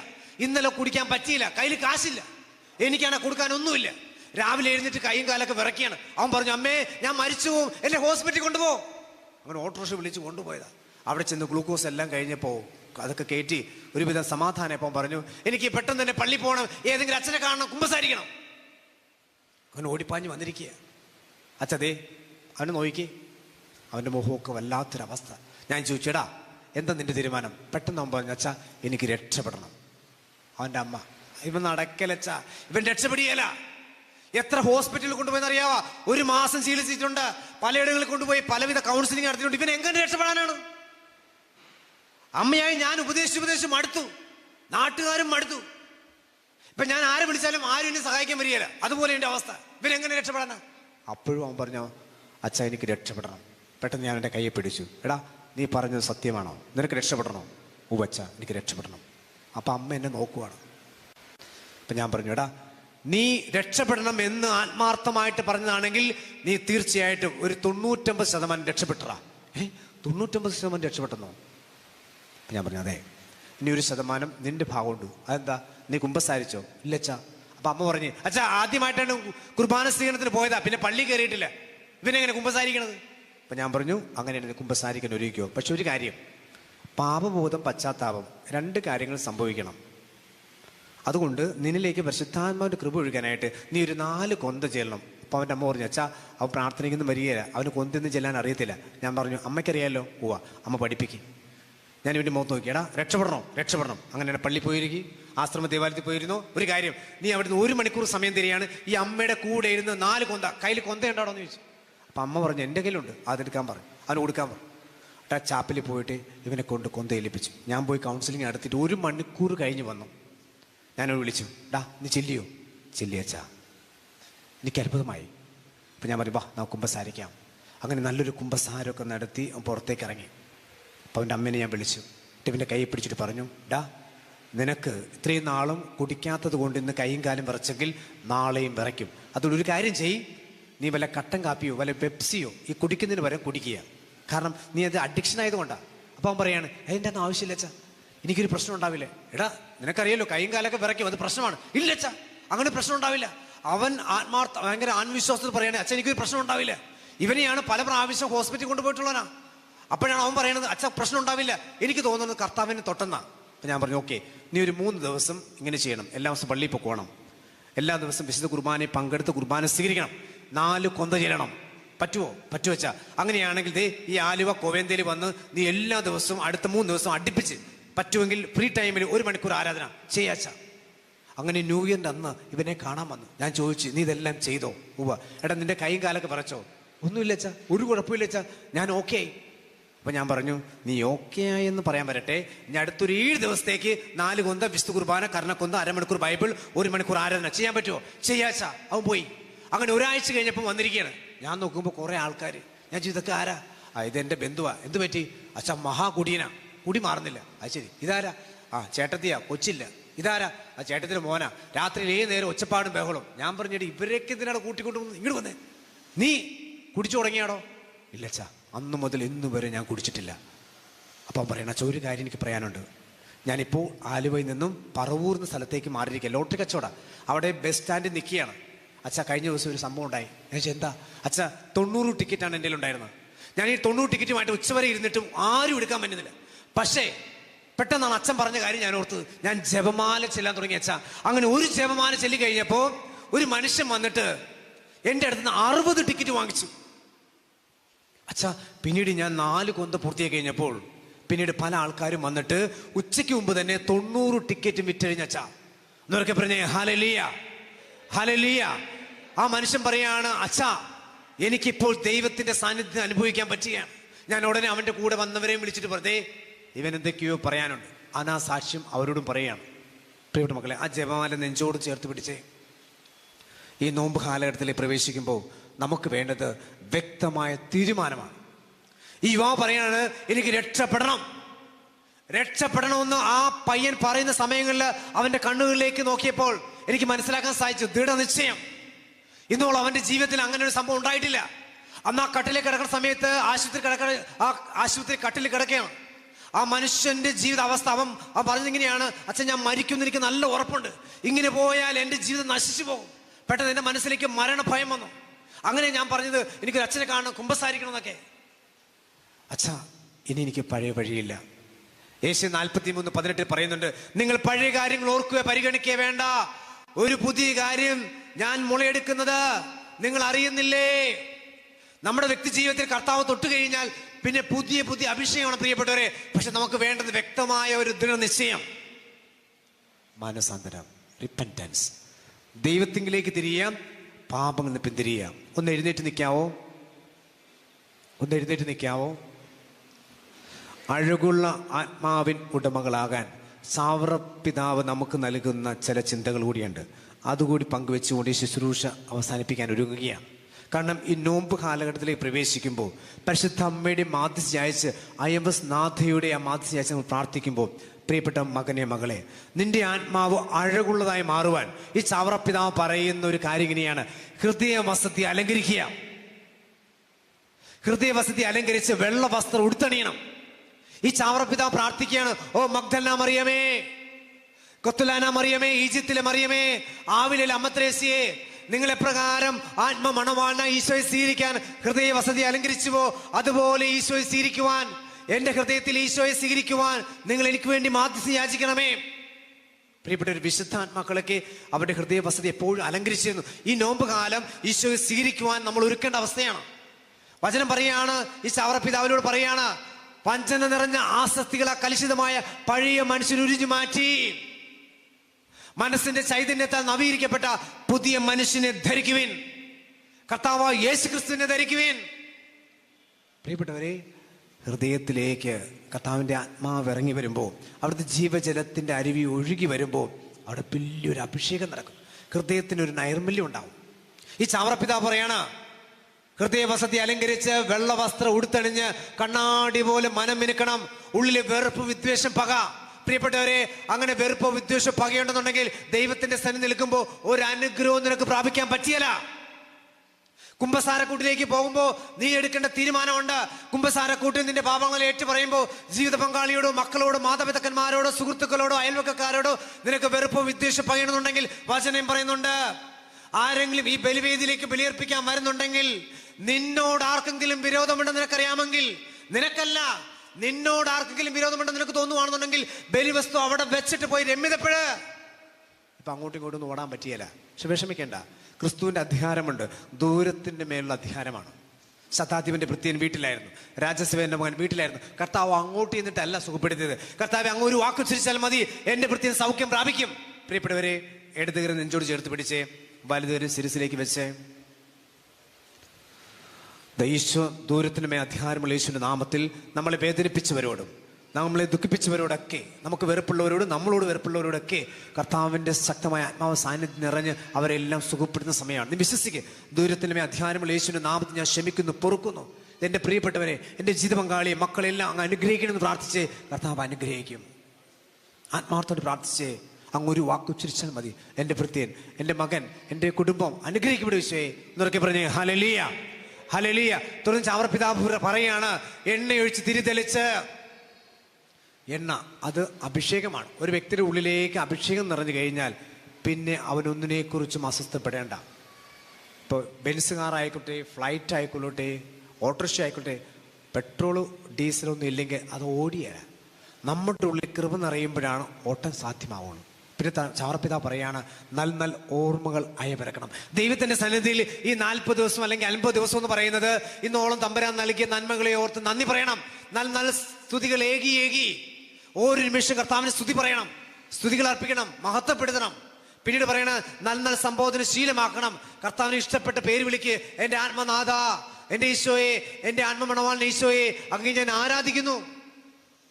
തുറന്നു പറയാണ്, അനുദപിച്ച് ആർദ്രനായി നല്ല കുംഭസാരത്തിന് ഒരുങ്ങണം. സാധിക്കുമെങ്കിൽ 2 ആഴ്ച ഒരിക്കൽ പോയി നല്ല കുംഭസാരം നടത്തുക. പിന്നീട് ചാവർപിതാവ് പറയാണ്, പുഴുവിനെ പൂമ്പാറ്റിയാക്കി മാറ്റി.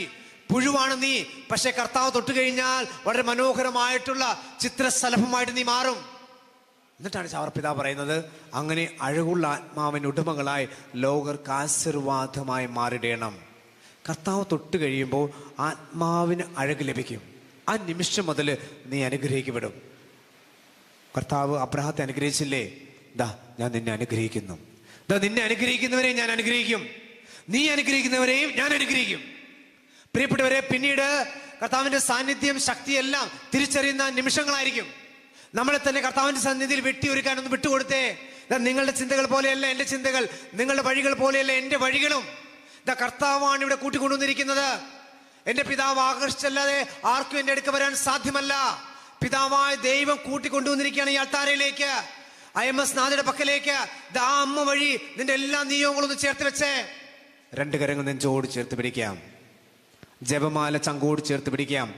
ഈ അമ്മയോട് ചേർന്ന് ഇനിയുള്ള ഈ 40 ദിവസം 50 ദിവസം ഇതാ ഈ നോമ്പ് കാലഘട്ടത്തിൽ തീവ്രമായ പ്രാർത്ഥനയിലൂടെ, പരിത്യാഗത്തിലൂടെ, ഉപവാസ പ്രാർത്ഥനയിലൂടെ, ജപമാല അനുദിനം ചെല്ലുന്നതിലൂടെ, കരുണയുടെ ജപമാല ചെല്ലുന്നതിലൂടെ, സാധിക്കുമെങ്കിൽ അരമണിക്കൂറെങ്കിലും ബൈബിൾ വായിച്ച്, സാധിക്കുമ്പോൾ തമ്പുരാന്റെ സന്നിധിയിൽ, ദിവ്യകാരന്റെ നാഥന്റെ സന്നിധിയിൽ അവന്റെ കൂടെ ആയിരുന്നുകൊണ്ട് നമ്മുടെ ജീവിതത്തെ ക്രമപ്പെടുത്താൻ നമുക്ക് പരിശ്രമിക്കാം.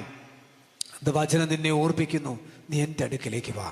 യേശയ്യാ 41:10 വചനം പറയാണ്, ഭയപ്പെടേണ്ട, ഞാൻ നിന്റെ കൂടെയുണ്ട്. സംഭ്രമിക്കേണ്ട, ഞാനാണ് നിന്റെ ദൈവം. ഞാൻ നിന്നെ സഹായിക്കുകയും ശക്തിപ്പെടുത്തുകയും ചെയ്യും. എൻ്റെ വിജയകരമായ വലുതരം കൊണ്ട് ഞാൻ നിന്നെ താങ്ങി നിർത്തിയിരിക്കുന്നു. നിന്റെ ദൈവവും കർത്താവുമായി ഞാനാണ് പറയുന്നത്. ഭയപ്പെടേണ്ട, ഞാൻ നിന്നെ സഹായിക്കും. നമുക്ക് 2 കരങ്ങൾ സ്വർഗ്ഗത്തിലേക്ക് ഉയർത്താം. അഴകുള്ള ആത്മാവുകളാക്കി ഞങ്ങളെ കർത്താവെ മാറ്റണമേ. ഞങ്ങളുടെ കുടുംബത്തിൽ നിന്ന്, ഞങ്ങളുടെ വ്യക്തി ജീവിതത്തിൽ നിന്ന് അങ്ങയോടുള്ള സ്നേഹത്തിൽ നിന്ന് അകറ്റി നിർത്തുന്ന പ്രലോഭനങ്ങൾ, തഴക്കദോഷങ്ങൾ, ബലഹീനതകൾ കർത്താവെ എടുത്തു മാറ്റണമേ. ആത്മാവിന്റെ ശക്തമായ അഭിഷേകത്തെ നിറയ്ക്കണമെന്ന് ആഗ്രഹിച്ച് പ്രാർത്ഥിച്ചുകൊണ്ട് 2 കരങ്ങൾ സ്വർഗ്ഗത്തിലേക്ക് ഉയർത്തി സ്തുതിച്ചേ. ഹല്ലേലൂയ, ഹല്ലേലൂയ, ഹല്ലേലൂയ. ഓ പരിശുദ്ധാത്മാവേ, ഈ മക്കളിലേക്ക് ഇറങ്ങി വരണമേ. ഇവിടെ ഹൃദയത്തെ ജ്വലിപ്പിക്കണമേ. പാപബോധം നൽകണമേ, പശ്ചാത്താപം നൽകണമേ. അതുവഴി അഴകുള്ള ആത്മാവുകളാക്കി മക്കളെ മാറ്റണമേ. കർത്താവേ, അങ്ങിലായിരിക്കുവാൻ, ഒരു പുതിയ സൃഷ്ടിയാകുവാൻ ഈ മക്കളെ നീ അനുഗ്രഹിക്കണമേ. ഹല്ലേലൂയ, ഹല്ലേലൂയ, ഹല്ലേലൂയ. ഓ പരിശുദ്ധാത്മാവേ, ഈ നിമിഷം ഇവരിലേക്ക് നിറയട്ടെ, ഇവരുടെ കുടുംബ സാഹചര്യങ്ങളിലേക്ക് നിറയട്ടെ, ഇവിടെ മക്കളിലേക്ക് നിറയട്ടെ. ആരെല്ലാം എന്തെല്ലാം നിയോഗങ്ങളുമായിട്ട് തമ്പുരാന്റെ സന്നിധി വന്നിരിക്കുന്നുവോ, പരിശുദ്ധ അമ്മയുടെ മാധ്യസ്ഥം വഴി, IMS അമ്മ വഴി സമർപ്പിച്ച് പ്രാർത്ഥിക്കുകയാണ്. കർത്താവേ, വെള്ളത്തെ വീഞ്ഞാക്കി മാറ്റി തമ്പുരാൻ ഈ അൾത്താരയിൽ വീഞ്ഞിനെ രക്തമാക്കി മാറ്റുമ്പോ ഇവരുടെ ജീവിതത്തെയും പുതിയ സൃഷ്ടികളാക്കി മാറ്റണമേ. പുതിയ ഹൃദയം നൽകണമേ, പുതിയ ചൈതന്യം നൽകണമേ. ഈശോ, ഹല്ലേലൂയ, ഹല്ലേലൂയ, ഹല്ലേലൂയ, ഹല്ലേലൂയ, ഹല്ലേലൂയ, ഹല്ലേലൂയ. ഈശോ, ഹല്ലേലൂയ, ഹല്ലേലൂയ, ഹല്ലേലൂയ, ഹല്ലേലൂയ. പാവനാത്മാവേ, എന്നിൽ നിറയണമേ. പാവനാത്മാവേ, എന്നിൽ നിറയണമേ. ഭാവനരൂപി, എന്നിൽ പടരണമേ. പാവനരൂപി, എന്നിൽ പടരണമേ. 2 കരങ്ങളും സ്വർഗ്ഗത്തിലേക്ക് എഴുതിക്കുകയും ആത്മാവിനെ അയക്കണമേ. ഭഗതാരിത തുറന്നു, ആത്മാവിനെ അയക്കണമേ. ഭഗതാരി ചൊരിയണമേ, അഭിഷേകം ചെയ്തിടണേ. നിൻ കൃപകൾ ചൊരിയണമേ, അഭിഷേകം ചെയ്തിടണേ. രണ്ട് കരങ്ങൾ ശിരസിൽ വെച്ച് ഭാവനാത്മാവേ എന്നിൽ നിറയണമേ, ഭാവനാരൂപിയേ എന്നിൽ പടരണമേ, ഭാവനാത്മാവേ എന്നിൽ നിറയണമേ, ഭാവനാരൂപിയേ എന്നിൽ പടരണമേ. രണ്ട് കരങ്ങൾ ചേർത്ത് പിടിക്കാം. പരിശുദ്ധ മൊഴി IMS നാഥ വഴി ഈശോയുടെ ആരാധ്യമായ തലത്തിലേക്ക് നമ്മളെല്ലാം ചേർത്ത് വെച്ച് തുടർന്നുള്ള ശുശ്രൂഷകളിൽ പ്രവേശിക്കുകയാണ്. അമ്മേ, ഞാൻ അമ്മയുടെ സ്വന്തമാണ്. അമ്മയുടെ സ്വന്തമാകുവാൻ ഞാൻ ആഗ്രഹിക്കുന്നു. അതുവഴി ഈശോയുടെ സ്വന്തമാകുവാൻ എന്നെ അനുഗ്രഹിക്കണമേ. അമ്മേ, അഴകുള്ള ആത്മാവുകളായി മരണം വരെ വിശുദ്ധിയോട് ജീവിക്കുവാൻ നീ ഞങ്ങൾ അനുഗ്രഹിക്കണമേ. നന്മ നിറഞ്ഞ മറിയമേ സ്വസ്തി. കർത്താവ് അങ്ങയുടെ കൂടെ സ്ത്രീകളിൽ അങ്ങ് അനുഗ്രഹിക്കപ്പെട്ടവളാവുന്നു. അങ്ങയുടെ ഉദരത്തിൻ ഫലമായി ഈശോ അനുഗ്രഹിക്കപ്പെട്ടവനാവുന്നു.